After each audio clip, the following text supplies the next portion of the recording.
Era el 20 de diciembre de 1968, las 9:55 de la noche, en Benicia, California, donde tuvo lugar un asesinato brutal y chocante. La víctima, David Faraday, un estudiante de secundaria de 17 años, estaba sentado en su coche con su acompañante de 16 años, Betty Lou Jensen, aparcado en una zona aislada cerca del lago. De repente, una descarga sonó y estalló la ventanilla del pasajero. El impacto fue masivo, y el sonido envió un escalofrío por la espalda de aquellos que estaban cerca. Fue un crimen que enviaría ondas de choque a través de la comunidad.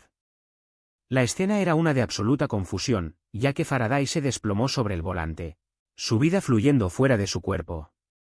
Jensen yacía inmóvil en el asiento del pasajero, su joven vida cortada por un solo disparo. El interior del coche era un desastre, con vidrio roto y escombros esparcidos por todas partes. El aire estaba cargado de tensión, y el silencio solo se rompía por el lejano zumbido de los grillos y el débil sonido de sirenas en la distancia. La noche que antes era pacífica se había convertido en un sueño. El asesino se encontraba sobre las víctimas, una sensación de calma y control emanando de su presencia misma. Sus ojos parecían brillar con una intensidad siniestra, mientras tomaba en su escena lo que había creado. Era un maestro de la manipulación, utilizando el elemento de sorpresa a su favor. Sus manos estaban firmes, y su puntería era precisa, mientras disparaba el disparo fatal. La cara del asesino estaba envuelta en la oscuridad, lo que hacía imposible discernir cualquier característica definitoria. Los testigos informaron haber oído un ruido extraño, como un sonido de explosión, seguido por el chirrido de neumáticos mientras el coche del asesino se alejaba de la escena. Algunos afirmaron haber visto una figura huyendo en un sedán de color oscuro, mientras que otros informaron haber oído una risa débil ecoando por el aire nocturno. El sonido envió escalofríos por la espalda de aquellos que lo escucharon, y se convertiría en una memoria que los acompañaría durante años.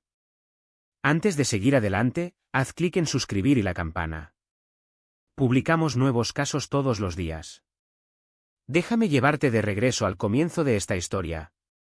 A finales de 1960, el norte de California estaba abrumado por una ola de terror, mientras que una serie de asesinatos brutales tenían lugar, dejando a las autoridades perplejas y a una comunidad en miedo. El asesino del Zodíaco, como se le conocería, era una figura fantasmal, siempre un paso adelante de la ley. Se burlaba a la policía con mensajes criptográficos y códigos, dejándolos con la cabeza entre las manos en frustración. Era un juego de gato y ratón que cautivaría a la nación, y que tardaría años en desenredar el misterio detrás de la verdadera identidad del Zodíaco. En 1969 y 1970, la ciudad de Vallejo, en el norte de California, se vio sacudida por los brutales asesinatos de al menos 5 personas, cometidos por una persona misteriosa y astuta que se convertiría en conocida como el asesino del Zodíaco. La persona central en este caso era Arthur Leigh Allen, un hombre de 39 años que vivía en Vallejo, California, en el momento de los asesinatos. Allen era un ex vendedor y padre de 3 que parecía llevar una vida normal. A pesar de su exterior rudo, era un hombre de familia que amaba a sus hijos y parecía cuidar profundamente a aquellos que lo rodeaban. Sin embargo, sus acciones revelarían eventualmente una realidad siniestra y perturbadora. La vida diaria de Allen parecía ordinaria, con un trabajo estable en una tienda local de electrónica y una familia amorosa. Era un hombre callado que se mantenía a sí mismo, pero aquellos que lo conocían lo describían como amable y cortés. Era un apasionado de la naturaleza y disfrutaba jugando deportes, especialmente bolos y béisbol.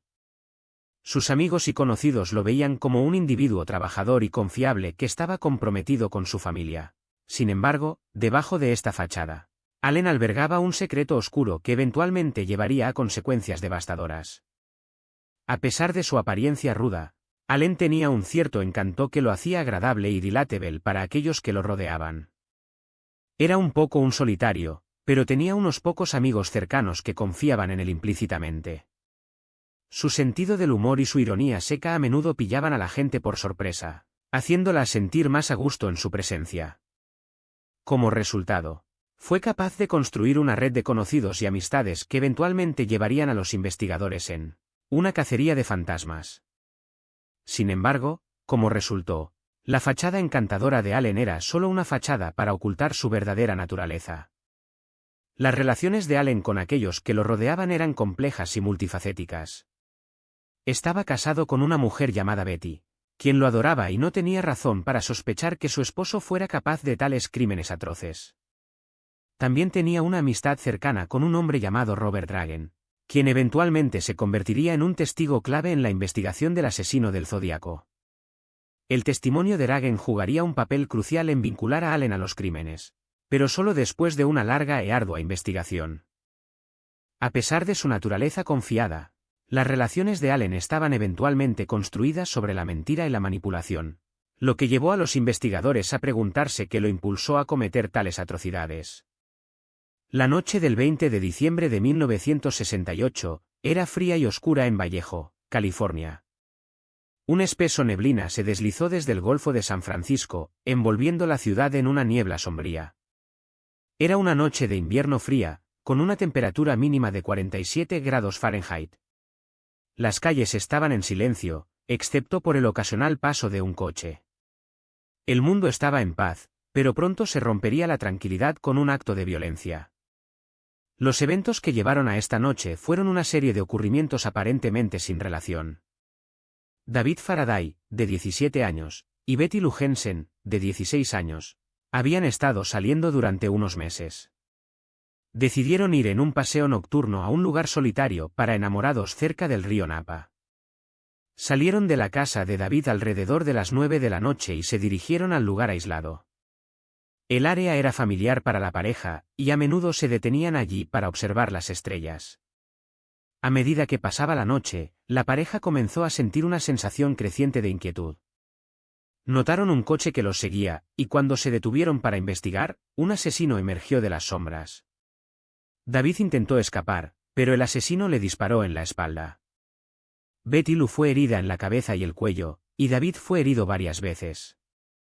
El asesino entonces disparó varias más veces a la pareja, asegurándose de que estuvieran muertos.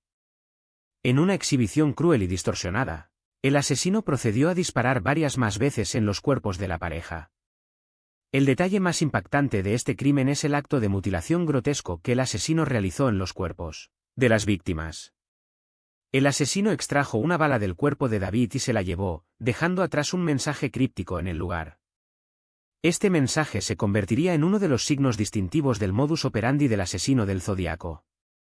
La firma del asesino nació esa noche, una firma distorsionada que causaría miedo en el corazón de las personas de California del Norte durante años. La brutalidad de este crimen dejaría a los policías atónitos, y al público reaccionando con horror. Eran las 9:57 de la noche del 20 de diciembre de 1968, y la policía recibe la primera llamada sobre el tiroteo. La llamante, una joven mujer, informa haber oído disparos múltiples provenientes de la dirección del río Napa. El oficial que responde a la llamada se encuentra con una escena de horror inimaginable. Dos jóvenes enamorados, brutalmente asesinados, sus cuerpos llenos de balas. El asesino ha dejado atrás un mensaje grotesco, escrito en un árbol cercano. Es una introducción aterradora al juego de gato y ratón del asesino del Zodíaco, donde el asesino desafía a la policía y al público con mensajes crípticos y crímenes brutales. Comente abajo, ¿qué cree que realmente sucedió aquí? ¿Fue un crimen de pasión, o fue un asesinato frío y calculado? ¿Era el asesino local, o alguien que llegó a Vallejo con un propósito distorsionado? A medida que aprendemos más sobre este crimen, nos damos cuenta de que la verdad puede ser incluso más impactante de lo que imaginamos. A medida que la policía comienza a procesar la escena del crimen, comienzan a reconstruir la escala completa de lo que ocurrió esa noche. Encuentran evidencia de una lucha, incluyendo un trozo de tela rasgada atrapado en una cerca. Descubren una cápsula de casquillo de un pistola de 9 milímetros, que se convertirá en una pieza clave de evidencia en la investigación. Pero a medida que la policía profundiza, se dan cuenta de que esto es solo la punta del iceberg. El asesino del Zodíaco es solo uno de muchos sospechosos en una red más grande de crímenes, y la policía se prepara para un viaje emocionante mientras intentan atraparlo. El caso del asesino del Zodíaco comienza con una simple llamada telefónica, pero se convertirá en un laberinto de giros y vueltas que mantendrá a la policía y al público en vilo durante años. El asesino sigue libre, desafiando a la policía con mensajes crípticos y crímenes brutales. Pero a medida que se desarrolla la investigación, una cosa se vuelve clara. El asesino del Zodíaco es un maestro de la manipulación, y no parará hasta obtener lo que quiere. El juego ha comenzado, y es una lucha por la vida de las personas de California del Norte. La policía respondió inicialmente a los crímenes del asesino del Zodíaco en 1969, con una serie de asesinatos brutales en el norte de California que dejaron a los investigadores perplejos. Las cartas y códigos criptográficos del asesino los desafiaban en cada giro, mientras que las familias de las víctimas buscaban respuestas. El departamento de policía se esforzaba por reunir las pruebas. Finalmente, el caso permaneció sin resolver, pero no por falta de esfuerzo.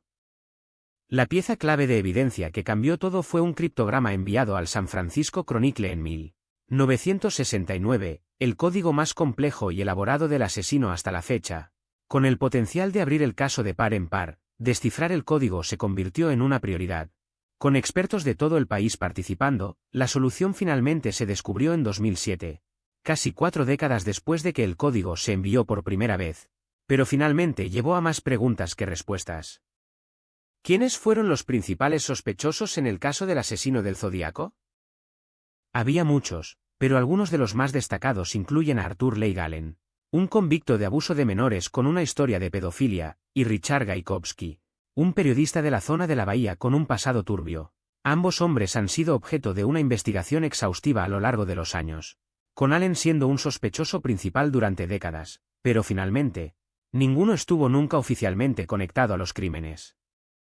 El cebo rojo, la pista que desperdició meses de investigación, fue la conexión de Vallejo, donde los investigadores se obsesionaron con la idea de que el asesino del Zodíaco estaba realmente basado en Vallejo, California, y no en la zona de la bahía de San Francisco como se pensaba inicialmente. Esto llevó a una gran búsqueda en la ciudad, con numerosos arrestos e interrogatorios, pero finalmente, fue un callejón sin salida, un error costoso que desvió la investigación durante años. Pregúntele a los espectadores, deja tu teoría en los comentarios, ¿quién crees que lo hizo? El caso del asesino del Zodíaco es uno de los más infames e intrigantes casos sin resolver en la historia estadounidense. Y queremos escuchar de usted, ¿crees que fue un lobo solitario, o un grupo de personas trabajando juntas? ¿Fue un imitador, o la verdadera cosa? El mayor error cometido por los investigadores fue la falta de recopilación y preservación de la evidencia, particularmente en los escenarios de los crímenes, lo que finalmente hizo que fuera difícil conectar los puntos entre los diversos crímenes y sospechosos. Esta omisión llevó a una serie de pistas perdidas y oportunidades perdidas, que podrían haber hecho toda la diferencia en resolver el caso. La comunidad reaccionó con indignación y miedo a medida que los crímenes del asesino del Zodíaco continuaron escalando. Con un sentimiento de desesperanza que se apoderó de la zona de la bahía, la gente estaba en vilo, preguntándose si ellos o sus seres queridos podrían ser el siguiente objetivo. La policía estaba bajo presión para atrapar al asesino, pero la falta de progreso solo aumentó la ansiedad. El punto de inflexión, o el momento en que la esperanza se desvaneció, llegó en 1974, cuando se recibió la última comunicación conocida del asesino del Zodíaco, un mensaje criptográfico que parecía desafiar a las autoridades una última vez. Desde ese momento, la investigación sobre la identidad y las motivaciones del asesino del Zodíaco comenzó a desvanecerse, como el caso fue oficialmente declarado frío, dejando atrás un legado de misterios sin resolver y preguntas sin respuesta. Sabéis, amigos, después de décadas de investigación y numerosos sospechosos, finalmente se reveló la verdadera identidad del asesino del Zodíaco, y es un giro que nadie predijo. Arthur Leigh Allen, un convicto de 54 años por abuso sexual infantil, era el principal sospechoso, pero un emparejamiento de ADN de 2018 confirmó que el verdadero asesino del Zodíaco era un hombre llamado Richard Gajkowski. Gajkowski era un periodista y editor de 56 años que había trabajado estrechamente con el San Francisco Chronicle. Había sido un sospechoso en la década de los 80,